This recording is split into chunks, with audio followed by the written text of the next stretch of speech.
उधर 2 से 14 फरवरी तक चलने वाले रामानुज सहस्त्राब्दी समारोह में 8वें दिन भी विधि विधान से अनुष्ठान हुए। इस मौके पर कई गणमान्य व्यक्तियों का हैदराबाद के मुचिंतल में स्टैच्यू ऑफ इक्वालिटी में पहुंचने का सिलसिला जारी रहा। 8वें दिन आरएसएस प्रमुख मोहन भागवत और मध्य प्रदेश के मुख्यमंत्री शिवराज सिंह चौहान ने कार्यक्रम में हिस्सा लिया। इस मौके पर संघ प्रमुख मोहन भागवत ने 11वीं सदी के संत रामानुजाचार्य के समता के विचार की महत्ता बताई। उन्होंने 216 फीट ऊंची समता मूर्ति की स्थापना के लिए श्री श्री श्री त्रिदंडी चिन्ना जीयर स्वामी के योगदान को साधुवाद दिया।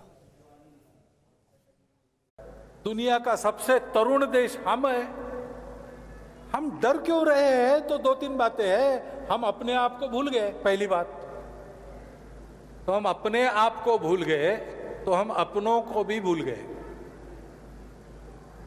इसलिए यह बताना पड़ता है जिस देश में और सर्वत्र एक ही सत्य का निवास मानते हैं, अस्तित्व की एकता की सारी विविधता है, केवल विविधता में एकता नहीं ऐसा मानते हैं, उस देश में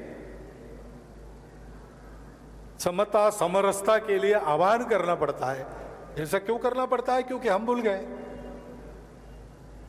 आचार्य संत अपना उपदेश देते हैं, उसके लिए परिश्रम करते, वो अपना काम कर रहे हैं, लेकिन अपने व्यक्तिगत जीवन में, अपने पारिवारिक जीवन में, अपने सामाजिक जीवन में, अपने आजीविका के कार्य में, अपने धर्म जीवन में सबको समान देखना, सबको केवल समान नहीं देखना, सबको आत्मवत देखना, यही हमारी संस्कृति है ना। सब पंथ संप्रदाय, वैदिक अवैदिक सब प्रकार के, शुरू तो एक ही बात से होते हैं भारत के कि सब कुछ एक से निकला है। वो एक चेतन है कि जड़ है, असत से सत होता है कि नहीं होता है, ये दार्शनिक वाद विवाद है। ये सारा करके भवती न भवती होके अंत में रहना कैसे, उसका उपदेश सबका एक है। सनातन परंपरा में शब्द है सत्य, अस्तेय, अपरिग्रह, ब्रह्मचर्य, अहिंसा और तप, शौच, स्वाध्याय, ईश्वर प्रणिधान जो मानते हो उनके लिए, नहीं मानते हो तो सत्य प्रणिधान तो है ही। तो ये यम नियमात्मक आचरण का उपदेश सबका है और प्रस्थान बिंदु सबका एक है।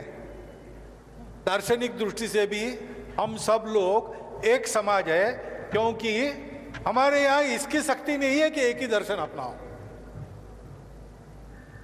रुचि वैचित्र्य होता है, किसी को रुजु मार्ग अच्छा लगता है, किसी को कुटिल मार्ग अच्छा लगता है। ऐसे कार्यक्रम में आना, आजकल मुझे अगर कहते आओ तो मैं विचार करता हूं कौन सी ट्रेन जाती है, कौन सी फ्लाइट जाती है। आज से 50 साल पहले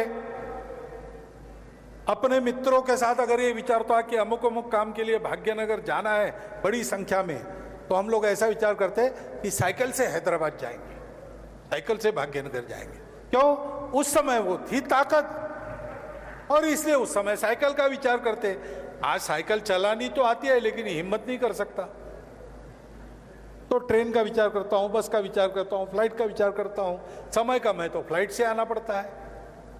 भाई वाहन कौन सा है बात अलग है, रास्ता कौन सा है बात अलग है, गंतव्य कौन सा है वो सबका एक है। सबको धर्म के मार्ग से मोक्ष की ओर बढ़ना है, उसके लिए अर्थ काम का नियंत्रण है।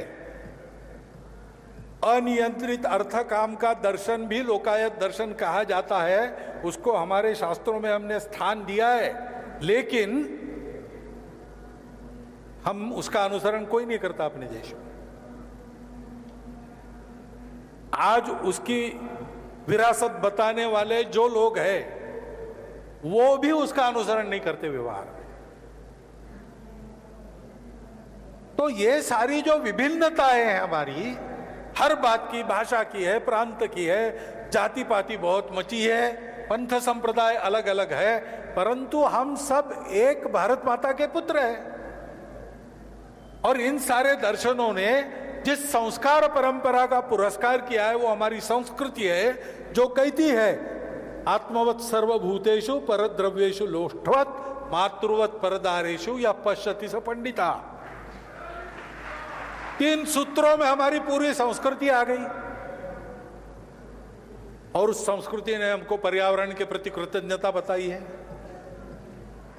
तो इसको स्मरण करना, हम सब एक है, विविध रूप हमारे हैं, वो पहले से है और ऐसा हो ये हमारे यहां माना गया है।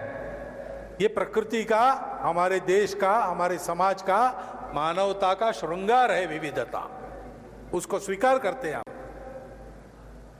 और इसलिए हमारे यहां इतनी भाषा, जाति, प्रांत हम भेद नहीं करेंगे।